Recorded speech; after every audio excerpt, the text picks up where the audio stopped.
नमस्कार दोस्तों, स्वागत है आप सभी का आज के मुख्य समाचार में। तो चलिए जानते हैं दिन भर की 25 बड़ी खबरों को फटाफट अंदाज में। पर आगे बढ़ने से पहले वीडियो को लाइक और चैनल को जरूर सब्सक्राइब करें, साथ में लगे नोटिफिकेशन को ऑन करें। चलिए वीडियो स्टार्ट करते हैं।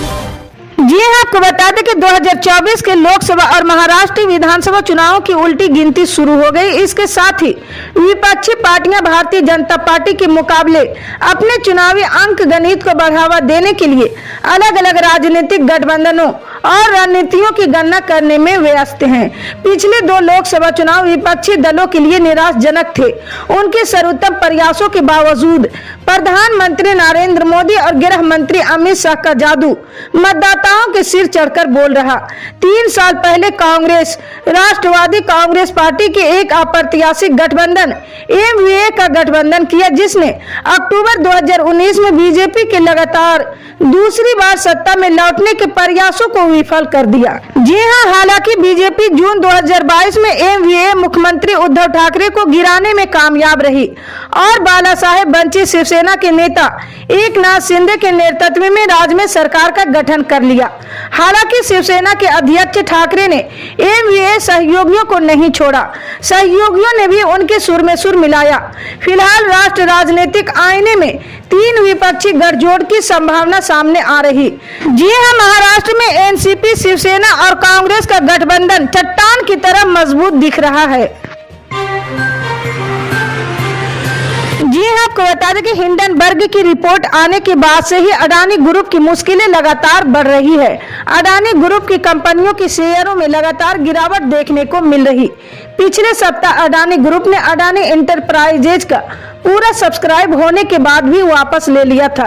इस कठिन समय के बीच एक और रिपोर्ट ने अडानी एंटरप्राइजेज के एपीओ को सवालों के घेरे में खड़ा किया है।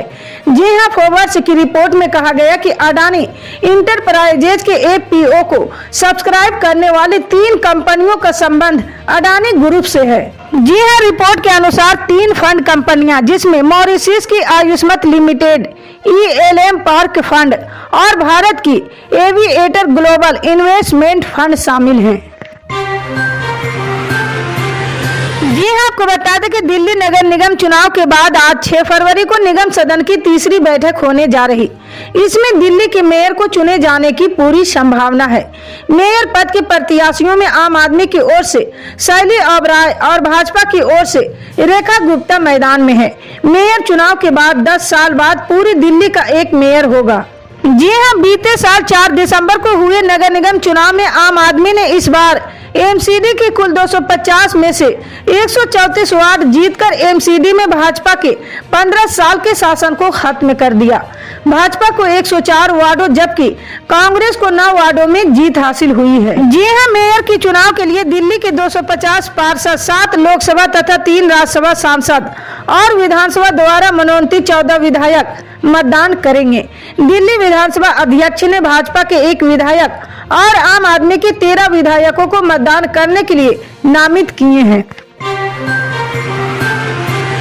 जी हाँ, आपको बता दें कि किडनी ट्रांसप्लांट के बाद से सिंगापुर में स्वास्थ्य लाभ ले रहे आरजेडी सुप्रीमो लालू प्रसाद यादव 10 फरवरी को दिल्ली लौटेंगे।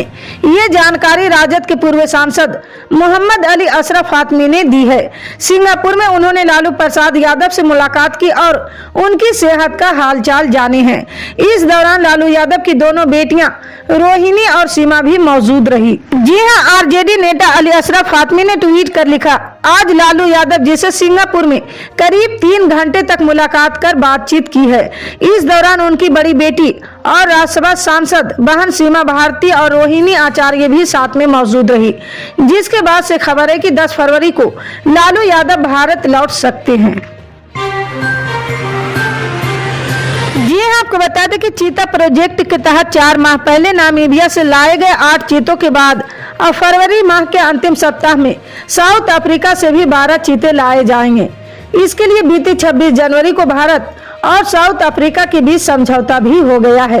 यही वजह है कि देश की धरती पर बने चीतों के इकलौते घर यशोपुर के कोनो नेशनल पार्क में दक्षिण अफ्रीका से आने वाले 12 चीताओं के लिए पार्क के प्रबंधन ने सभी आवश्यक तैयारियां पूरी कर ली है। जी हां, पिछले साल सितंबर माह में नामीबिया से लाए गए 8 चीतों का नया बसेरा बना यशोपुर का कोनो नेशनल पार्क एक बार फिर साउथ अफ्रीका से आने वाले 12 चीताओं के स्वागत को तैयार हो गया। जी हाँ, आपको बता दें कि भारतीय राष्ट्र समिति ने रविवार को महाराष्ट्र के नांदेड़ में बड़ी रैली की है। पार्टी चीफ और तेलंगाना के मुख्यमंत्री के चंद्रशेखर राव ने जनसभा को संबोधित करते हुए केंद्र सरकार पर जमकर हमला बोला। उन्होंने कहा कि देश में आजादी के इतने साल बाद भी लोगों को पानी नहीं मिल रहा, न पीने के लिए न सिंचाई के लिए। इतनी सरकार आई गई, उन्होंने आखिर क्या किया? सीएम ने कहा कि महाराष्ट्र में इतने किसान आत्महत्या करते हैं, इससे मुझे बहुत दुख होता है। जी हाँ, केसीआर ने रैली से पहले कहा था कि उनकी सरकार की ओर से लागू की जा रही कल्याणकारी और विकासात्मक योजनाओं से आकर्षित होकर पड़ोसी राज्य के कई गांव तेलंगाना में विलय करना चाहते हैं। राव ने हाल ही में कहा था कि 2024 के आम चुनाव में बीआरएस का नारा अब की बार किसान सरकार होगा। जी हाँ, आपको बता दें कि साल 2023 का सबसे धमाकेदार इंटरव्यू में उत्तर प्रदेश के मुख्यमंत्री योगी आदित्यनाथ ने राज्य की आर्थिक नीति समेत कई बड़े मसलों पर न्यूज 18 इंडिया से एक्सक्लूसिव बातचीत की। अगले 4 साल में वे कितने युवाओं को नौकरी दे पाएंगे? उन्होंने नेटवर्क 18 के editor in chief Rahul Joshi के साथ विशेष बातचीत में इस सवाल पर कहा कि हमने 7 लाख से अधिक नौकरियां दी है। 6 साल में लाखों नौजवानों के लिए नौकरी की राह खुली है। सरकार युवा स्वरोजगार पर जोर दे रही है। जी हाँ, नेटवर्क 18 के editor in chief Rahul Joshi के साथ विशेष बातचीत में यूपी के मुख्यमंत्री योगी आदित्यनाथ ने राज्य में रोजगार को लेकर कहा कि सरकार प्रदेश में तेजी से रोजगार के अवसर पैदा कर रही है। 7 लाख से अधिक सरकारी नौकरियां दी गई। जी हाँ, एमएसएमई और विश्वकर्मा श्रम सम्मान के माध्यम से प्रदेश के अंदर 1,61,000 लोगों को उसके साथ जोड़ने में मदद मिली है। जी हाँ, आपको बता दें कि हिमाचल प्रदेश सरकार के आदेशों के बाद राजीव गांधी आदर्श विद्यालय के लिए मंडी जिला प्रशासन ने जमीन तलाशना शुरू कर दी है। जोगिंदर नगर में प्रशासन ने स्कूल के निर्माण के लिए संभावनाएं तलाश ली है। शहर से करीब 3 किलोमीटर दूर शासन में 50 बीघा सरकारी भूमि पर राजीव गांधी आदर्श स्कूल का निर्माण की योजना तैयार की जा रही है। प्रशासन ने औपचारिकताएं पूरी कर जिला प्रशासन के माध्यम से प्रदेश सरकार को योजना का प्रारूप भेजने की कवायद शुरू कर दी। बीते दिनों एसडीएम जोगिंदर नगर कृष्ण कुमार शर्मा ने राजस्व विभाग के अधिकारियों के साथ चिन्हित जगह का निरीक्षण किया है। जी हाँ, आपको बता दें कि भारत में 1951 के बाद से मतदाताओं की कुल संख्या में लगभग 6 गुना की वृद्धि हुई है।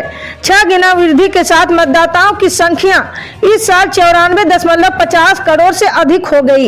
लेकिन ये भी तय है कि उनमें से लगभग 1/3 लोगों ने पिछले लोकसभा चुनाव में वोट डाला था। 1951 में जब पहले आम चुनाव के लिए मतदाता सूची तैयार की गई तो उस समय भारत में 17.32 करोड़ पंजीकृत मतदाता थे। जी हाँ, आपको बता दें कि योग गुरु रामदेव पर राजस्थान के बाड़मेर जिले में केस दर्ज हो गया है। योग गुरु पर मुसलमानों की धार्मिक भावनाएं भड़काने के आरोप में चोटन थाने में प्राथमिकी दर्ज की गई। बता दें कि बीते 2 फरवरी को बाड़मेर में एक धार्मिक कार्यक्रम के दौरान रामदेव ने मुसलमानों और इस्लाम को लेकर एक बयान दिया था। रामदेव के खिलाफ दर्ज प्राथमिकी में आरोप लगाया गया कि रामदेव ने जानबूझकर मुसलमानों की धार्मिक भावनाएं भड़काने के लिए ऐसा बयान दिया है। जी हाँ, आपको बता दें कि राष्ट्रीय राजधानी दिल्ली समेत उत्तर भारत के ज्यादातर राज्यों में ठंड जा चुकी। दिन में गुनगुनी धूप निकलने की वजह से लोगों को राहत मिली है। मौसम विभाग ने बताया कि आने वाले दिनों में मौसम शुष्क रहने वाला है, लेकिन कुछ राज्यों में वेस्टर्न डिस्टर्बेंस की वजह से बारिश और बर्फबारी की संकेत है। मौसम विभाग के अनुसार 8 से 10 फरवरी के बीच एक नया वेस्टर्न डिस्टर्बेंस पश्चिमी हिमालय क्षेत्र में दस्तक देगा, जिसकी वजह से कई राज्यों में बारिश और बर्फबारी होगी। जी हां, पिछले 24 घंटे की मौसम की बात करें तो अंडमान और निकोबार द्वीप में हल्की से मध्यम बारिश हुई, जबकि अरुणाचल प्रदेश, पश्चिमी बंगाल, सिक्किम, तमिलनाडु, पुडुचेरी, केरल और माहे में भी बारिश दर्ज की गई है। इसी तरह की पल पल के अपडेट जानने के लिए जुड़े रहे हमारे न्यूज इंडिया के साथ। मिलते हैं अगली बड़ी खबर में, तब तक के लिए जय हिंद।